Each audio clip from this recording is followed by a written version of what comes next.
E aí, gente, bem-vindos a mais um episódio do nosso podcast Corpo Consciente. E hoje a gente tem um assunto muito interessante para falar aqui, que é a síndrome dos ovários policísticos, a nossa querida SOP. E estamos aqui então, eu, Gustavo, médico intensivista, especialista em nutrologia. A nossa convidada de honra hoje é a doutora Aline, ginecologista e obstetra. O nosso endócrino, o doutor João. E a nossa super psicóloga, a Emanuela. Gente, síndrome de ovário policístico, você provavelmente já ouviu falar disso aí. E nós sabemos que é uma doença tanto da parte da endócrino quanto da ginecologia, né? Onde a mulher vai ter algumas alterações relacionadas a ciclo menstrual, a ovulação, a alterações hormonais também. E aí eu já passo a bola para a Aline. Aline, conta pra gente um pouquinho, o que é a síndrome de ovário policístico? Tá, então a gente tem na síndrome de ovário policístico a endocrinopatia mais prevalente nas mulheres na idade produtiva, né? Que vai ser no período ali da menarque. Então, a paciente normalmente chega no consultório se queixando bastante de acne, aumento do pelo nas regiões que não deveriam ter pelos, então, de buço, de mandíbula, no peito, nas costas, né? Pacientes que às vezes ficam muito tempo sem menstruar, então elas chegam no consultório, eu tô há 5 meses sem menstruar, 6 meses sem menstruar, não tô grávida, fiz teste de gravidez, não tô grávida, né? E também algumas chegam com exames de imagem que já fizeram por conta com os ovários policísticos, né? Então, a gente tem os critérios de diagnóstico dos síndromes do ovário policístico, os mais comuns que a gente usa para o critério é o critério de Rotterdam. Então, a gente precisa ter 2 dos 3 critérios para diagnosticar a paciente com síndrome de ovário policístico. Lembrando que é uma doença de exclusão. Então, a gente tem esses critérios, mas a gente tem que excluir algumas outras doenças, né? Então, o primeiro critério entra essa parte da menstruação, então, oligomenorreia ou amenorreia. O que isso significa? Pacientes que têm os ciclos menstruais bem irregulares, então, como eu comentei, ficam 40 dias menstruando, depois encurta, depois aumenta o ciclo, depois encurta de novo, ou que ficam sem menstruar.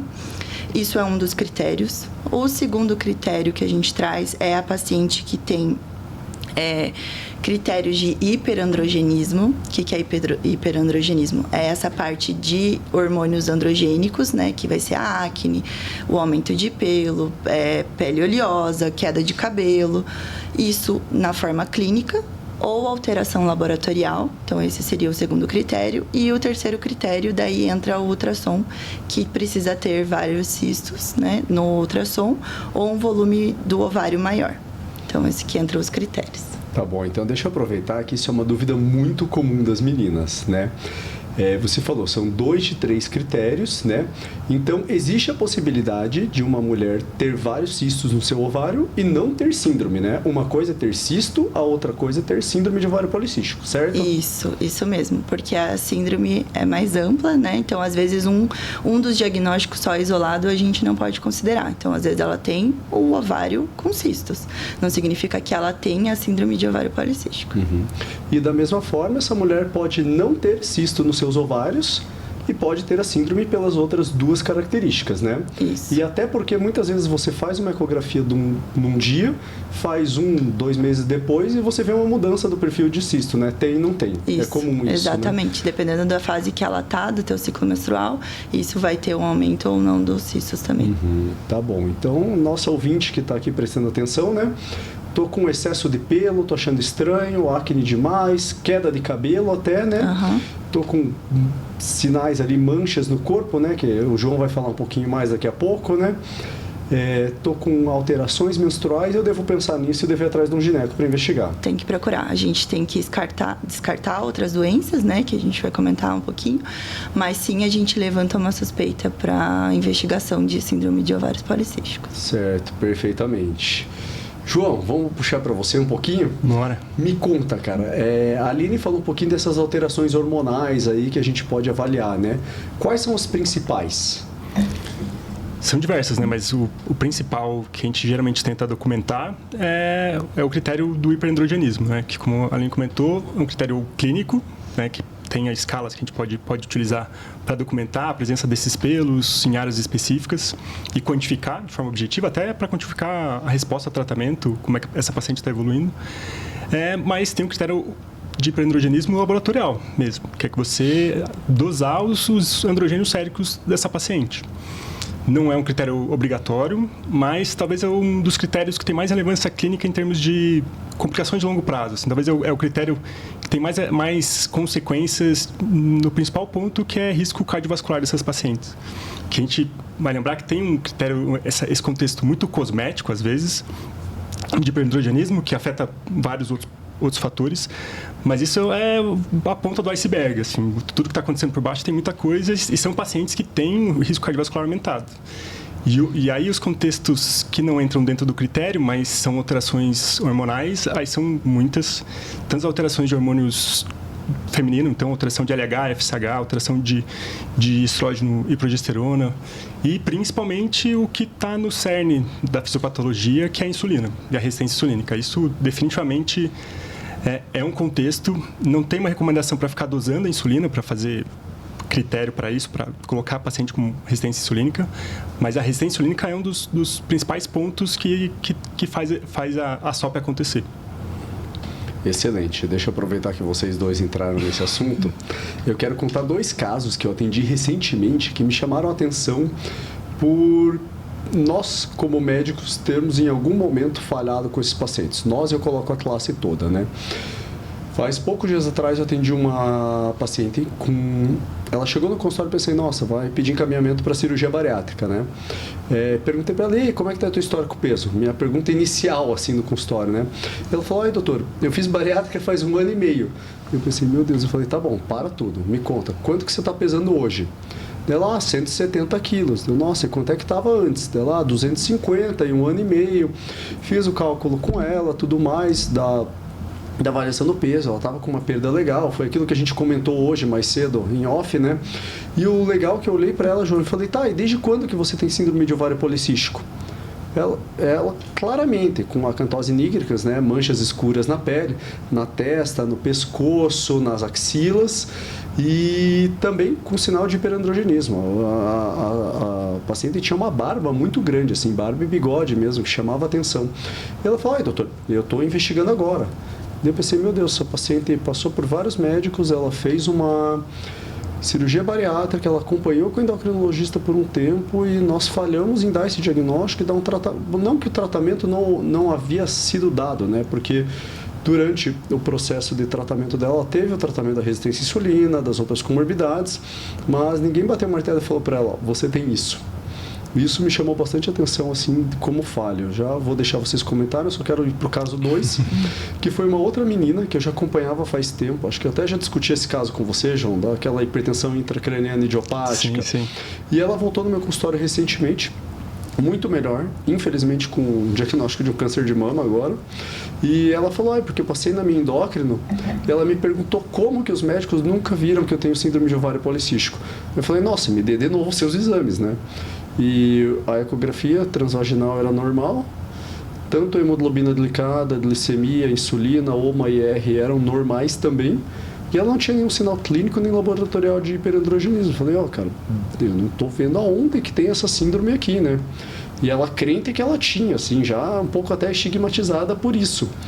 Aí eu até perguntei quem que era endócrino, peguei o telefone, pensei em mandar uma mensagem, eu falei, cara, eu acho que eu vou ser muito deselegante de mandar mensagem para uma super chefe de serviço aqui da cidade perguntando o que você viu que eu não vi. Eu falei, não, vou ficar quieto e deixar por aí.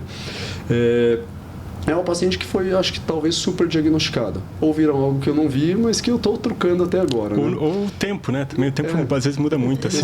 Que eu sempre deixo o benefício na dúvida. Assim, né? Então eu fiquei bastante na dúvida. Mas eu queria um comentário de vocês de cada um desses casos. Eu acho que dá para deixar o caso 1 para o João e o caso 2 para a Aline. Pode começar, Aline. Pode começar. Eu ia comentar até um pouquinho antes do caso 1, né, que o João trouxe, essa parte da resistência à insulina, né? Então, ela realmente não entra no critério, mas que a gente pode mudar todo um curso ali da doença do paciente, né? Porque são pacientes que aumentam o risco de ter diabetes, aumentam o risco de ter pressão alta, tem a circunferência abdominal, né, aumentado, todo esse risco cardiovascular, né? Do caso 2, realmente, paciente dos 3 critérios, ela não tem nenhum, né? Pelo que você me contou, então ultrassom normal, não tem hiperandrogenismo. A gente precisa ver só como que tá o ciclo menstrual dessa paciente. Mas pensando assim, nos 3 critérios, se ela tiver um deles, né? Que talvez, vamos dizer que ela não tenha tido ciclos anovulatórios, né? Ela ainda não fecha o critério, né? Como não tem o hiperandrogenismo, tanto clínico quanto laboratorial e ultrassom normais, né? Mas, igual o doutor falou, às vezes num tempo lá atrás, em algum momento, teve uma alteração de ultrassom e teve isso, né? Não significa que ela deixou de ter a doença, mas que agora, no momento, você não tem como dizer, né? Sim, que ela tá com a doença. E é difícil porque eu costumo dizer que os pacientes vêm buscar a gente com as preocupações e as demandas dele.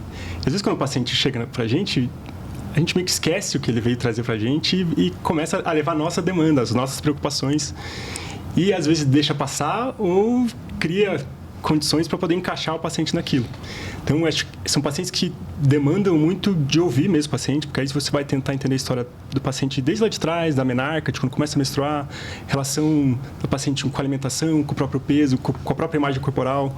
Então, isso são coisas que têm muita relevância. A Manu depois vai poder dizer muito, porque a própria diretriz, a última diretriz de 2023, pontua muito esses pontos de depressão, ansiedade, Sim. de risco de distúrbios alimentares e de distúrbio de imagem corporal. Então, às vezes, a gente quer encaixar o paciente na nossa demanda, na nossa hipótese, a gente acaba esquecendo de ouvir, entender um pouquinho melhor a história e deixando passar ou supervalorizando alguns pontos. Então, a gente tem que fazer um pouco de meia-culpa, que acontece mesmo quando a gente quer encaixar o paciente na nossa caixinha de hipótese. Às vezes, igual eu comentei dos critérios, às vezes a gente fica tão fiel ao critério e acaba não ouvindo toda a história, fica ali só tentando dar um diagnóstico, né? Exato. E às vezes não é isso, ela não quer só um diagnóstico, né? Ela quer entender o que está acontecendo com ela mesmo. Isso é verdade. E muitas vezes a gente cria um estigma, assim, que acaba virando uma frustração, uma ansiedade maior para essa paciente, né? Manu, você aí, como mulher e como psicóloga, como que você vê essas pacientes? Eu vejo, até antes de chegar aqui, eu estava estudando, vendo alguns artigos, e eu vejo que muitos autores trazem essa questão da SOP mais voltada, então, questões de ansiedade, depressão e essa dificuldade de manejo de estresse, como uma consequência dessa dificuldade de variação hormonal. Mas eu acabo discordando um pouco disso. Eu vou muito mais pro lado de que o corpo, ele é uma coisa que conversa. Então, quando a gente não tem esse desenvolvimento da habilidade para conseguir ter esse manejo adequado de estresse, ferramenta para lidar com a ansiedade, com as fases difíceis, enfim, de ter esse acompanhamento todo, isso também vai interferir na forma como teus hormônios vão ou não estar sendo sintetizados, produzidos, absorvidos, enfim. Até puxando um pouquinho para essa questão da própria resistência insulínica, existem diversos autores que relacionam isso até com o aumento ou a redução de como o corpo ele vai captar ou não gordura nas regiões periféricas. E isso também vai se relacionar muito com a própria questão da qualidade de saúde mental, por conta, então, dessa imagem que a pessoa vai estar tendo de si. Eu sempre trago muito quando as pacientes trazem alguma queixa de imagem corporal, de que a gente não vai ter uma imagem fiel 100% de como é o nosso corpo. Eu consigo te ver 360, eu consigo te ver, mas eu não consigo me ver 360. O máximo que eu consigo é 180, é uma imagem plana. Então, o resto disso, a percepção que eu tenho é uma construção que a minha cabeça faz para eu ter uma leve noção. Eu não tenho uma percepção completa. E às vezes a gente assimilar isso também traz um pouco de dificuldade, porque eu tô vendo a outra pessoa 360, fazendo uma comparação com uma imagem que eu acho que eu tenho ou que eu deveria ter. E isso vai trazendo mais frustração, e aí desencadeia essa questão da ansiedade, essa queixa, às vezes, que leva para um lado um pouco mais depressivo. Então, a gente precisa olhar o todo, nunca é só uma coisa, né? E também influencia muito com a parte dessa percepção de autoimagem que essa pessoa tem com a autoestima dela, né? Com certeza, exatamente. E aí, quer queira, quer não, eu bato muito na tecla de que as nossas pequenas escolhas diárias, elas têm uma repercussão muito grande, né? Então, se eu começo um dia, sei lá, pensando que o dia vai ser ruim, e eu levo o resto de todo o meu dia com base nessa premissa de que as coisas estão dando todas erradas, eu vou começar a fazer um caminho de coisas dando errado. E isso vai ser muito desmotivador. até o momento que eu percebo que eu preciso quebrar esse ciclo. E não é só sobre levar o dia bom ou o dia ruim, mas de fazer escolhas que vão me aproximar ou me afastar disso. Eu vejo que, por exemplo, pacientes com SOP, elas precisam ter muito cuidado até na relação com a comida, porque nos momentos de ciclo tem variação, por exemplo, leptina, grelina, mais fome, menos fome, mais ou menos capacidade de tomada de decisão. Então, tudo isso vai se relacionando, não é um fator isolado, né? E é uma síndrome que mexe com tantos pontos, eu acho que é importante da mulher, quem sou eu para dizer, né? Mas mexe com a vaidade mesmo, essa questão de imagem corporal, de pelo, né? Uma coisa que pode incomodar muito. Como ela se enxerga, como é que ela consegue fazer as coisas, a relação dela com a comida. Com talvez um dos pontos que mais faz a mulher ser mulher, que é o próprio ciclo menstrual, o ciclo dela, assim. Então, essa é uma coisa que muda muito. E talvez um dos pontos que, dependendo da fase da vida da mulher, é muito importante, que é a própria fertilidade, assim. Então, é uma síndrome que tem pontos que são muito importantes de ficar de olho, assim, que às vezes a gente passa batido querendo... por isso que eu acho tão ruim o nome síndrome dos ovários policísticos. Acho que isso é menor dos problemas, assim, os policísticos nos ovários. Exatamente. É verdade. Pensando assim, a gente escolheu a característica mais, abre aspas, não... Mas a característica mais banal da síndrome... Sim, a menos importante, chamam ela, provavelmente, assim, temos... mas é que a síndrome da resistência insulínica é diabetes, né? Mas teria que encaixar tudo para ficar um pouco mais didático e abranger um pouquinho mais do que essa síndrome traz aí. Mas... É legal perceber que quando a pessoa ela consegue ter esse manejo todo, tanto, por exemplo, se ela tem uma percepção de si mais fortalecida, se ela tem uma autoestima, uma autoimagem, um autoconceito fortalecido, se ela se sente capaz de enfrentar as dificuldades da vida, de administrar as situações mais desafiadoras. Tudo isso vai trazer um viés muito mais reforçador, que vai afastar de escolhas, por exemplo, que iriam prejudicar a resistência à insulina, vai trazer ela para um estilo de vida, talvez, de atividade física, que vai fortalecer ainda mais a autoimagem. E aí a gente vai conseguir construir um outro prognóstico, né? É engraçado você falando assim, porque... psicologicamente, neurocognitivamente, é uma bola de neve que gira para a parte boa e também pode ser uma bola de neve que gira ao contrário. E hormonalmente, a SOP funciona muito assim também. Então, é uma alteração hormonal que alimenta a outra e fica gerando uma bola de neve que é difícil parar. Então, é uma bola de neve hormonal, uma bola de neve psicológica. Sim. E é por isso que acho que é importante a abrangência de vários profissionais, né? Não ficar só pro endócrino, só pro gineco. Muito. Ela precisa de um apoio psicológico, ela precisa nutricional para ajudar nessa parte da dieta, da atividade física, o educador. Então, acho que é por isso que é tão importante esse tema, porque ele abrange vários profissionais para ajudar essa paciente, né? E com certeza o cuidado multidisciplinar traz um resultado muito melhor. Definitivamente. Porque alguém vai cuidar da fertilidade, da parte hormonal dessa mulher, alguém vai cuidar da resistência insulínica, outra pessoa vai cuidar da parte emocional, outra da alimentação, né? Hoje a gente não tem nenhum nutricionista aqui, mas é uma parte importantíssima, né? E, Manu, ainda na parte de psicologia, puxar um pouco para a nutrição, transtornos alimentares, tem alguma relação? Costumam ser comuns aí? Tem, até por conta dessa questão da autoimagem. Então, a gente sabe que quando tem um desagrado, uma tendência muito grande de partir para algum tipo de restrição muito grave. A gente conhece esse ciclo de restrição, culpa, purga, compensação, enfim, e que quando isso se agrava acaba muitas vezes desencadeando algum tipo de transtorno alimentar. Outra coisa também que eu vejo é que quando a gente começa a estudar de uma forma mais superficial sobre a SOP, a gente vê que, por exemplo, uma alimentação mais low carb é indicado por conta da resistência insulínica. Mas se isso cai na mão de um público mais leigo, a pessoa entende, não posso comer carboidratos. E aí a gente já entra num outro viés também, que pode levar para um comer transtornado, não necessariamente um transtorno alimentar. Mas, enfim, uma coisa, mais uma vez, vai puxando a outra. A proibição vai trazendo a culpa e a gente vem daí com uma história que se retroalimenta, né? Exato. Aí eu não posso, aí eu como, aí eu me sinto mal, eu fico triste, eu acabo me sentindo mal, aí já pronto, já fiz tudo errado, eu vou lá e como de novo, né? Daí cai aquele autoconceito de eu não faço nada direito, eu não consigo fazer nada. Eu não sei, acho que não foi você que me falou isso, acho que foi em outro lugar que eu vi, mas teve uma história muito legal e que vale muito para alimentação, né? Que a gente que trabalha com alimentação vê isso. Você está andando na rua, vou fazer essa pergunta pro João. Você pisou num cocô de cachorro, João. O que você faz, cara? Aí depende como é que tá meu dia, né? É a história de se o meu dia já aconteceu outras coisas ruins, eu vou encarar isso de uma maneira muito ruim, assim. Mas talvez se foi o único problema do meu dia, eu releve mais fácil. Mas assim. sendo bem categórico, você pisou no cocô, você vai parar e vai limpar teu tênis. Sim, isso sim. Né? Por que com a alimentação, quando eu vou lá e piso na jaca, eu vou lá e boto outro pé? Se você pisar no cocô, você não vai meter o outro pé lá, de jeito nenhum. Por que com a alimentação a gente faz isso? Abre aspas, já estraguei tudo mesmo, então é hoje que eu chuto o balde. Acho que o grande problema é porque pisar no cocô não traz nenhuma sensação boa, né? Dependendo do tipo de alimento, isso é o difícil. Exatamente. Momentâneo, né? Pelo menos a comida pode fazer.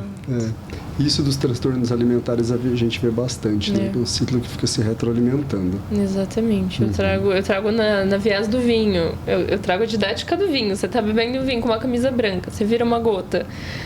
Você fala, nossa, que legal, vou virar a taça inteira? Claro que não, você para e com a alimentação e os outros hábitos, normalmente a gente segue o outro caminho mesmo. A Manu é sempre mais polida que eu, né? E deixa eu aproveitar que a gente tá falando de outras coisas associadas.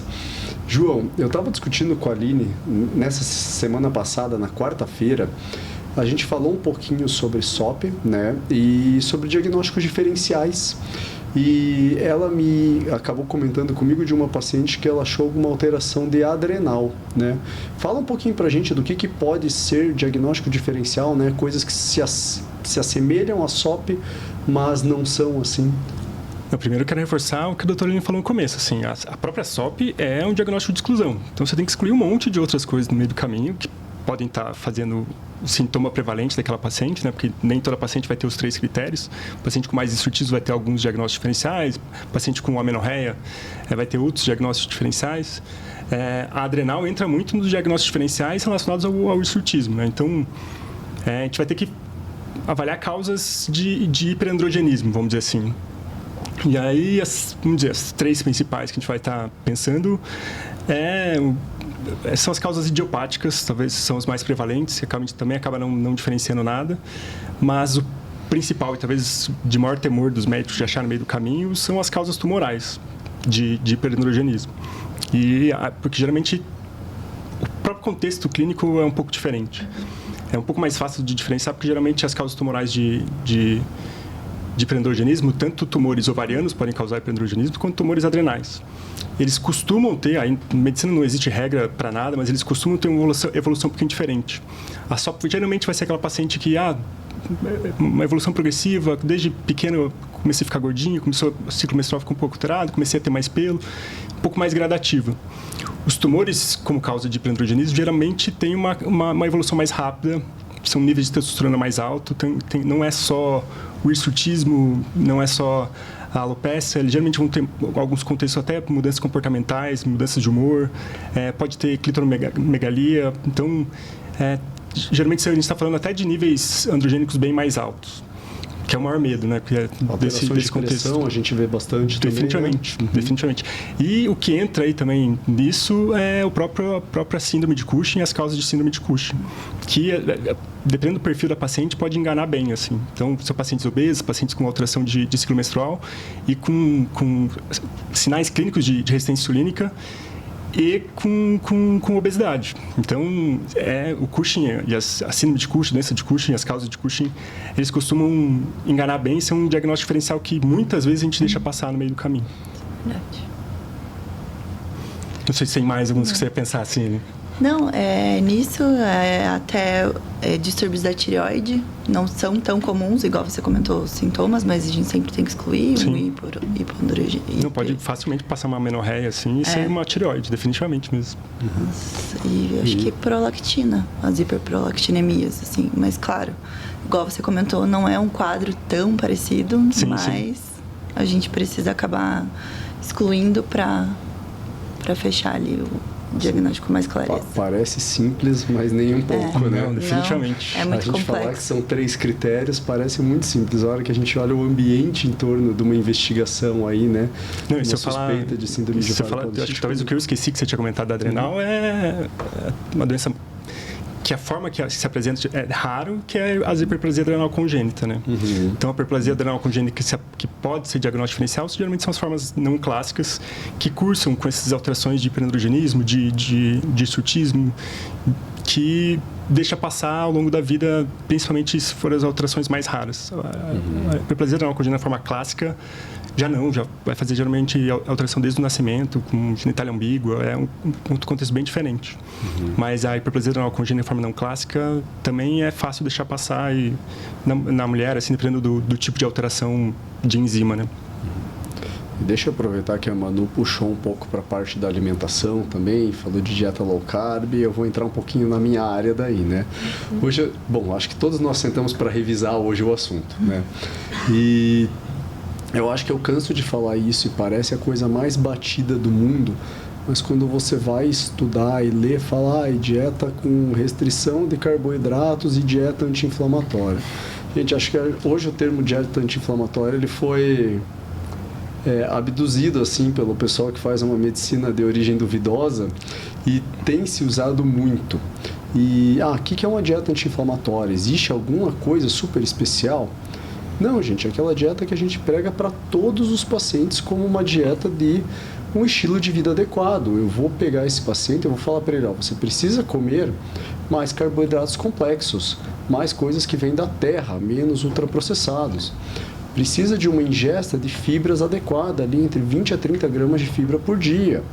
E hoje a gente vê que a gente tem uma dieta muito, muito americanizada, onde as pessoas comem muito açúcar, muito embutido, alimentos ultraprocessados, alimentos açucarados, principalmente bebidas adoçadas açucaradas, né? E pouca fibra. Quando você vai num fast food para comer, você não tem fibra. Você vai pedir um iFood aí, alguma coisa, raramente, quando tem 2 alfaces, 2 rodelas de tomate, formando uma carinha feliz quase no prato, né? E parece tosco falar, mas é o básico bem feito. É manter a dieta que a nossa avó tinha. Também procurar comer carnes brancas, de preferência, né? Frango, peixe. Peixe é uma ótima fonte de ômega 3, que vai ter propriedade anti-inflamatória, né? Antes da gente pensar em tomar cápsula, a gente tem que pensar em ter um estilo de vida saudável, né? Não vai existir suplementação nenhuma, 5, 6, 12 cápsulas que se tome por dia, que vai substituir aquele básico que nós falamos em todo episódio, né? Exercício, alimentação, sono e controle de estresse. O básico bem feito que a gente vai bater na tecla sempre. É um mantra quase. Sempre termina o episódio falando isso. Tem que fazer o básico bem feito, né?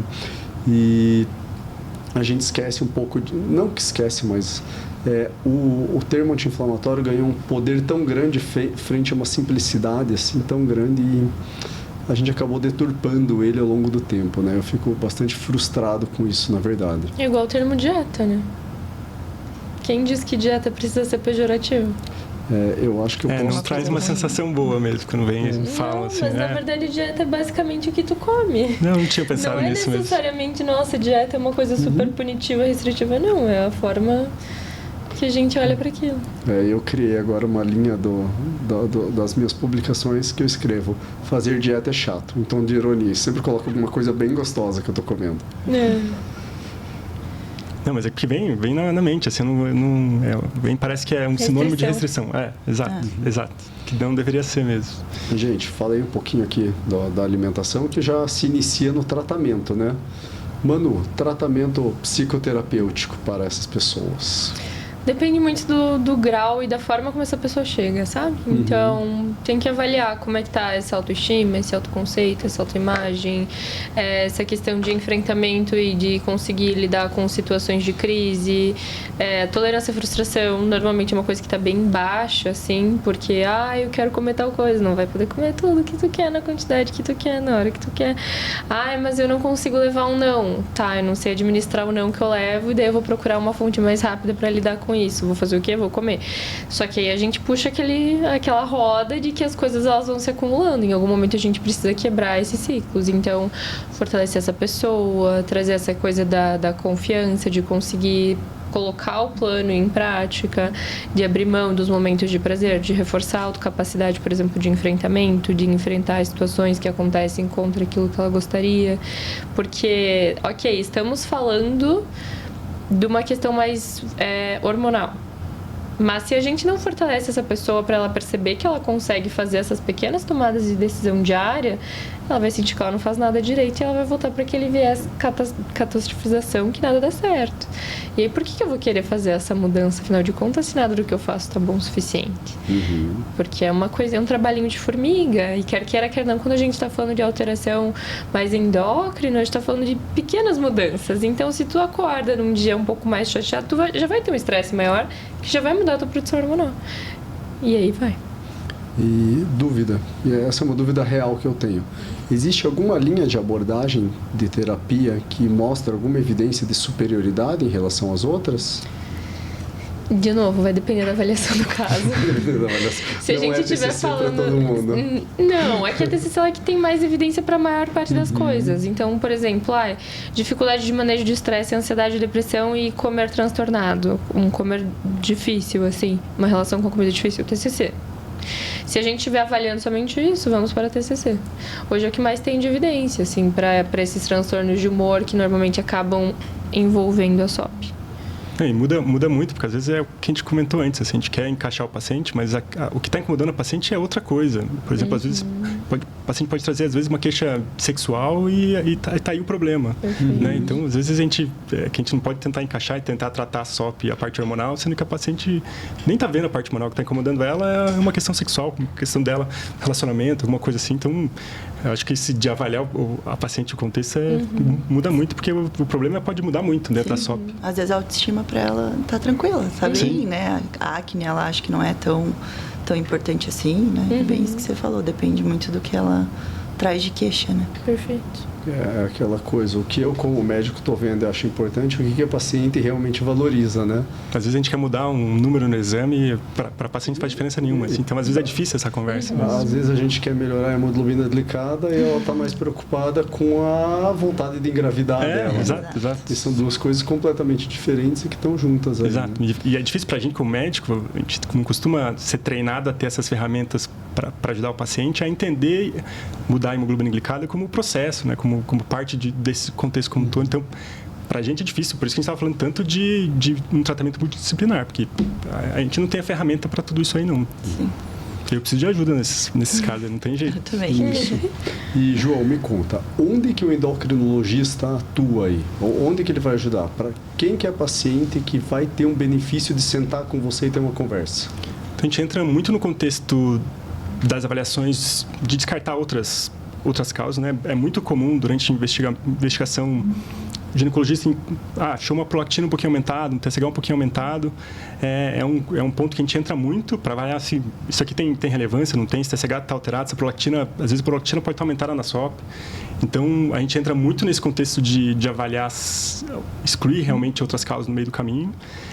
E principalmente, junto com a ginecologia também, mas a gente vai atuar muito mais na parte de resistência insulínica, que ela vai estar presente mesmo nas pacientes com IMC normal muito baixo. Então, porque faz parte do contexto genético, que a gente acabou não falando tanto, mas a SOP tem um contexto genético muito forte. Então, pacientes que às vezes não tem uma resistência insulínica, um fenótipo de resistência insulínica, não tem um IMC tão elevado, mas tem a resistência insulínica como fisiopatologia igual. Então, as próprias diretrizes, o próprio último consenso fala muito de paciente mesmo com IMC normal, que tem diagnóstico de SOP, a gente fazer avaliação glicêmica dessas pacientes, avaliar com teste oral de tolerância à glicose, para avaliar um perfil mais específico dessas pacientes e tratar esse perfil específico dentro do contexto, aí se a paciente quer gestar ou não, aí também muda muita coisa. Sim, e essa paciente com SOP e excesso de peso, emagrecer ela deve ser uma meta nossa, porque melhora muito a parte metabólica. Sim, né? Muito. E aí é aquilo que a gente estava bastante. conversando, que a gente vai ter que fazer ela entender que faz parte do processo, porque muitas vezes pode não ser um problema para ela o peso, o excesso de peso.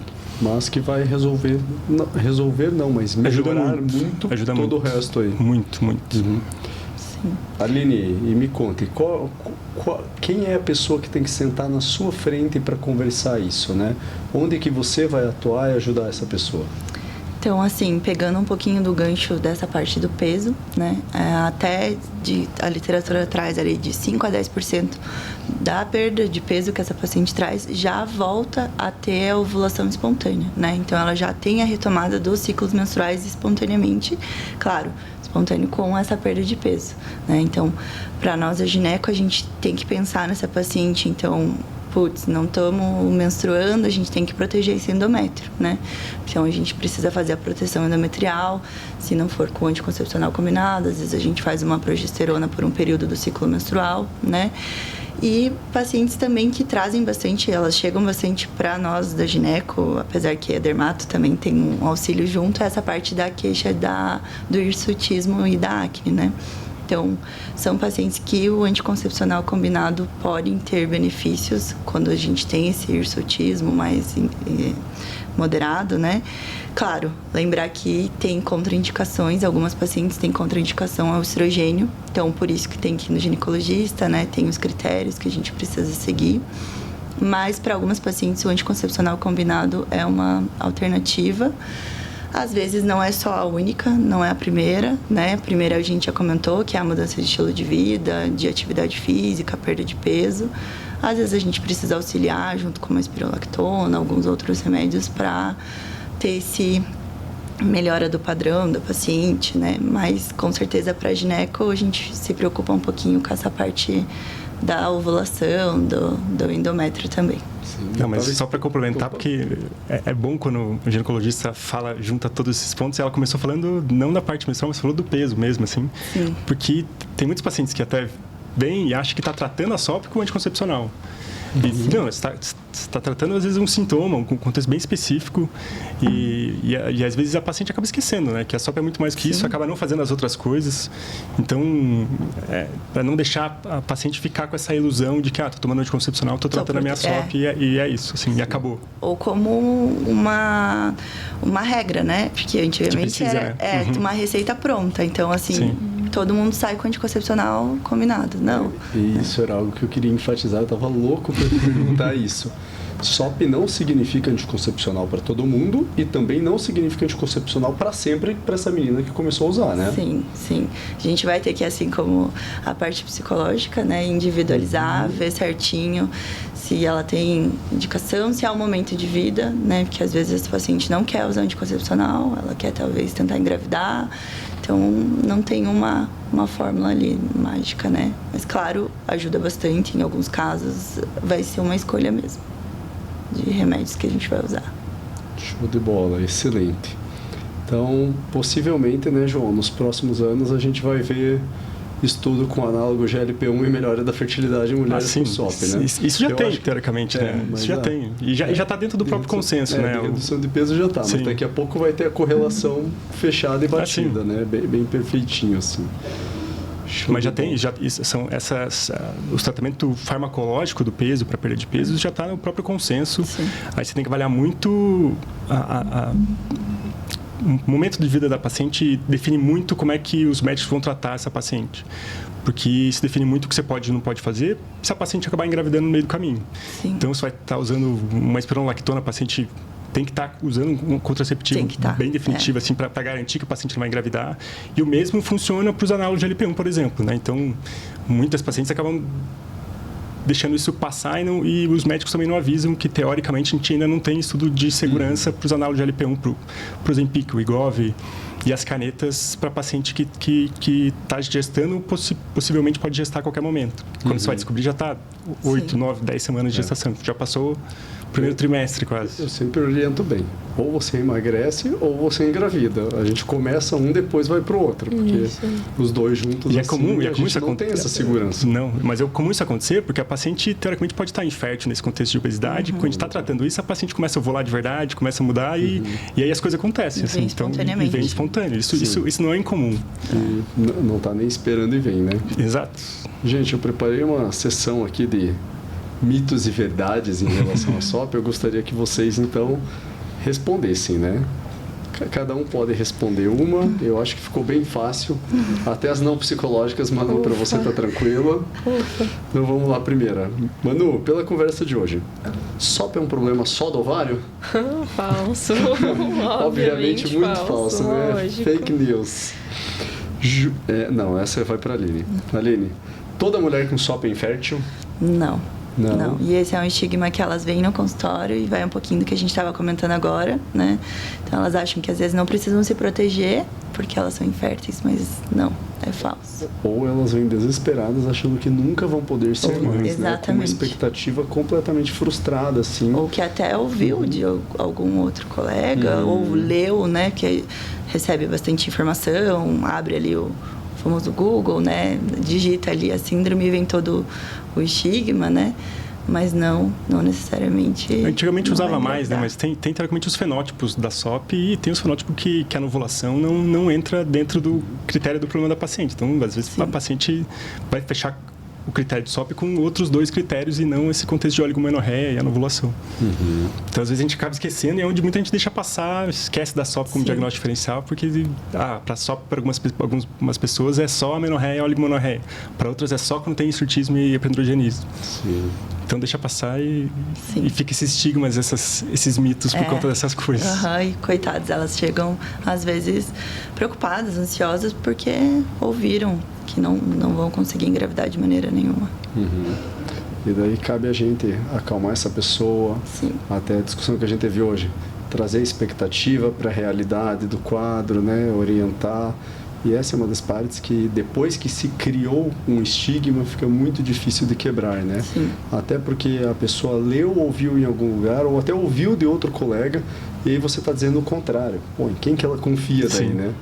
Cria-se um grande problema aí. E assim, se por algum motivo tiver ali, a gente tem alternativas também, né? A gente pode estimular esse ovário, a gente pode tentar ter outras alternativas, né? Não é uma sentença ali no final. Claro, vamos investigar, vamos ver certinho, mas temos alternativas também. Gente, eu vou fazer uma pergunta para mim mesmo, então, verdadeiro ou falso. Só emagrecer resolve tudo? Não, a gente viu que o problema é muito complexo, né? O emagrecimento é parte do tratamento, mas acredito não, tenho 100% de certeza que SOP não se resolve com um profissional, né? São alguns aí, uma rede muito bem conectada e muito bem conversada para oferecer o melhor para essa paciente. E até, como a gente estava comentando, tem perfil de paciente com SOP que não tem um excesso de peso, né? Então, tem uma resistência insulínica aumentada, tem um contexto genético um pouco mais exuberante, ela pode não ter um excesso de peso. Mas os próprios consensos reforçam que essa paciente também tem que ser acompanhada com nutricionista, com fazer atividade física, tem que recomendar fazer atividade física para não ganhar peso. Então, quando não é para perder peso, tem que ter uma recomendação forte para não ganhar. E a gente esqueceu de falar muito nisso, né? E acredito que o nosso próximo episódio será sobre convivendo com doenças crônicas. Que eu quero trazer uma paciente minha que eu já comentei com vocês. E é engraçado, a gente olha a pessoa que é diabética, que tem resistência à insulina, ela toma um remédio, faz dieta, não melhora. Aí ela é sedentária. Você põe o exercício na vida dela e tudo melhora muito. É o que você falou, o exercício resistido, principalmente nessas pessoas, causa uma mudança enorme. Tem que ser estimulado. Os consensos tem que são bem estimular. categóricos, tem que ser estimulado mesmo na paciente que não tem IMC elevado. Exatamente. Até porque estar magro não significa estar saudável. Sim. Né? Tem muita coisa que entra junto aí. Né? Elas têm esse aumento do risco cardiovascular, então tem que proteger O desde sedentarismo sempre. é um fator de risco enorme para doença cardiovascular junto. Né? Sim. Então, perfeito. João, SOP tem cura? E aí é difícil que você definir como cura, né? Então, tem alguns... A pegadinha ficou pra você. a pergunta mais capciosa. Por que você acha que eu puxei uma para mim antes? Porque, teoricamente, é uma doença crônica que tem controle, tem tratamento, porque a SOP é um contexto muito genético e se a gente falar em cura, a gente costuma falar mais em remissão e controle do que cura, até para não livrar e não deixar o paciente esquecer que qualquer descuido, qualquer novo reganho de peso, qualquer mudança de estilo de vida, o aparecimento de novos sintomas, a gente tem que reavaliar tudo isso. Então, teoricamente, é uma doença crônica que tem muito tratamento, tem muito controle, tem muita chance de remissão de sintomas. Então, a paciente não ter mais o hirsutismo, o hiperandrogenismo, controlar ciclos menstruais. Então, tem tratamento, tem controle, tem remissão. Cura não dá para dizer, dependendo do que a gente deixar o conceito de cura, mas... Eu não gosto nem um pouco desse conceito de cura para doenças crônicas, né? Mas tem tratamento e tem um controle bom. Muito. Que pode trazer uma qualidade de vida nova para essa pessoa e fazer um resgate de mobilidade, de felicidade, de autoestima e resgatar sonhos, né? Tem o sonho de ter filho. Pô, com um tratamento bem feito, essa pessoa vai ter essa condição, né? E por aí vai. Muito. Não, tem muita coisa para fazer e é isso, é só escutar bem a paciente, ver o que dentro de todo o espectro da SOP que incomoda ela de verdade, porque às vezes quer tratar uma parte que nem é o que incomoda tanto ela. Então, é escutar bem a paciente e dá para melhorar muito o contexto dela. Oi. Take a home message? Já? Então, estamos chegando nos nesse momentos momento? finais, né? E como sempre, eu vou deixar a Manu começar, né? Oh, Deus, tá. Manu, por favor, eu traga diria suas que, considerações. Independente do cenário, uma coisa puxa a outra. Nada é tão ruim que não dê pra dar uma amenizada. E nada é tão bom que a gente também não encontre alguma pedra se a gente não procurar. Então, cuidado com esse viés, pra fugir do básico bem feito. Que não deixa, né, de ficar nisso. Eu precisava até de um tempo para refletir nessa frase agora. 5 segundos. Vai, de novo. Não, mas eu acho que é muito passar essa mensagem para as pacientes que primeiro tenham a paciência de se enxergar, de entender o que está diferente, o que está ruim e acreditar num bom profissional, de você encontrar um bom profissional no meio do caminho que vai te ouvir e vai tentar te ajudar naquilo que está te atrapalhando para fazer o diagnóstico, para fazer o tratamento daquilo que te incomoda de verdade, porque muitas das pacientes acabam sendo estigmatizadas e acabam tendo uma aversão de procurar ajuda, de fazer o que precisa ser feito. Então, passar para as pacientes é isso, que procura, se conheça, procure um bom profissional que vai ter gente para te ouvir, fazer o diagnóstico, tratar os pontos que condizem com a paciente e que fazem sentido para ela mesmo. É isso. Aline. Vocês falaram super bem. Então,